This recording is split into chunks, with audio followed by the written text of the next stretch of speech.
Hi, good morning everyone. It's Tuesday, December 18, 2023.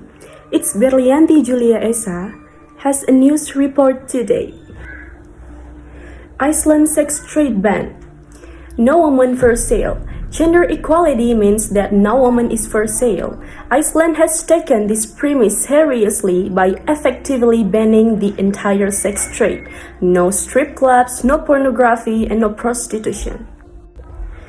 In 2009, Iceland making it illegal to buy sex. The law also bans inducing someone to travel to or from Iceland to be prostituted. Women in prostitution are always economically vulnerable. Prostitution itself is inherently violent, sexist, and racist. Like its neighbors Sweden and Norway, Iceland understood that men exploit women in prostitution and accordingly put the weight of the law on the behavior of the sex buyers and profiteers. Now we continue with how Iceland addressing the sexual exploitation. Iceland didn't stop with prostitution. Iceland banned strip clubs in 2010, specifically prohibiting an employer from profiting from employees' nudity. The measures passed with 31 votes to abstentions and no votes. The contents of the measure is the Nordic countries are leading the way on women's equality, recognizing women as equal citizens rather than commodities for sale. This measure banning the Icelandic sex trade followed a much older Icelandic law against pornography.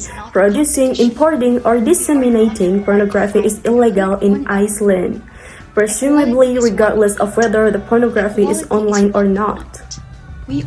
More recently, 2018, Iceland joined the United Kingdom, Ireland, Belgium, Cyprus, and Germany in redefining the crime of rape as any sexual activity without consent.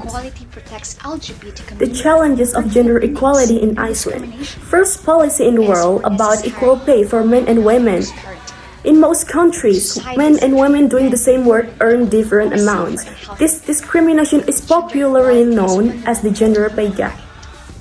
In 2018, Iceland introduced the first policy in the world that requires companies and institutions with more than 25 employees to prove that they pay men and women equally for a job of equal value.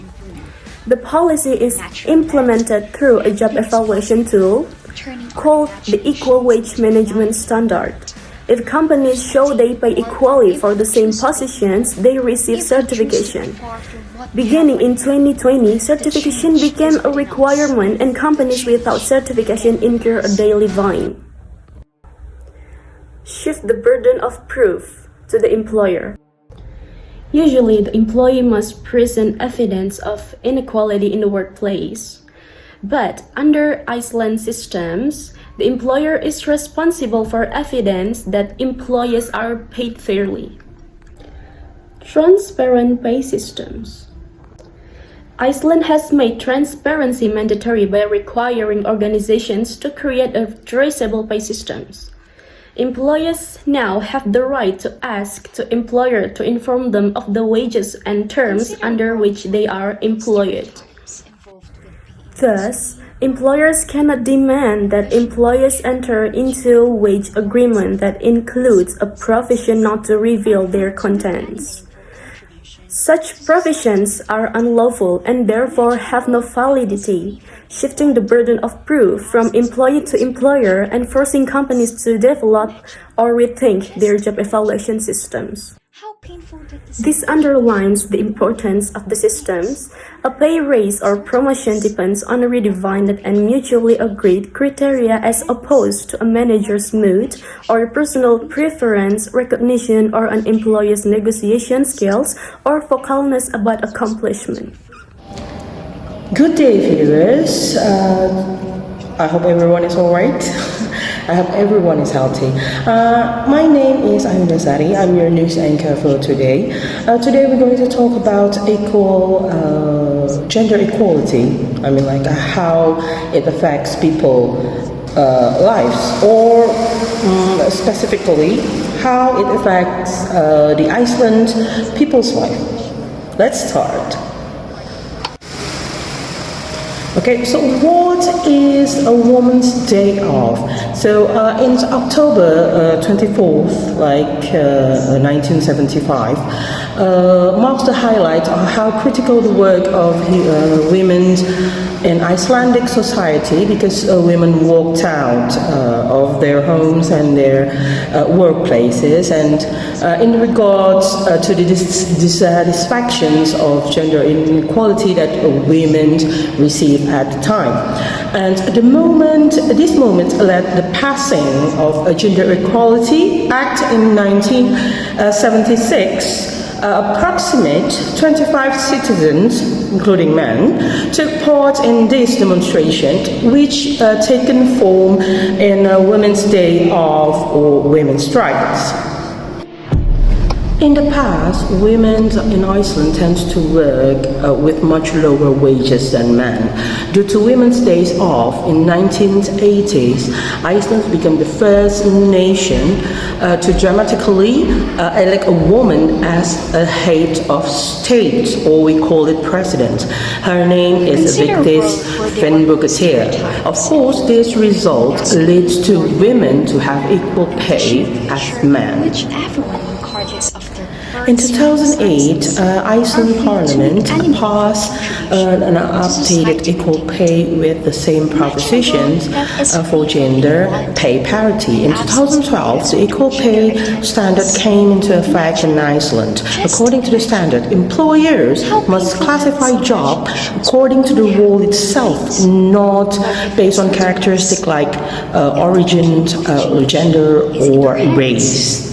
What if our imagination... Okay, now we're moving on to school in Iceland. Back in the day when we go to school, we can't, we have plays based on our genders, based on our gender roles, like girls playing with dolls and then guys playing with robots or trains.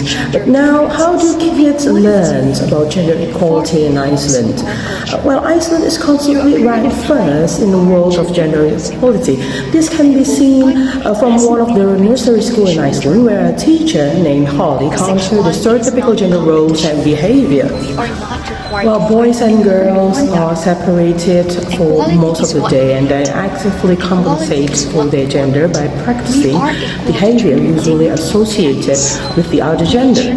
According to the founder of the school, Ayu Indah Sari, the best way to get closer to equality is to admit differences.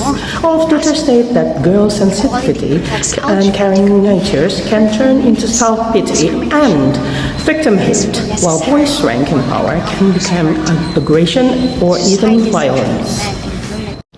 In Iceland, the teacher gives dolls to the boy to strengthen the boy's empathy and caring natures. Meanwhile, the girls are thought to strengthen their courage and self-confidence by running barefoot in the snow without screaming or being direct about how they feel.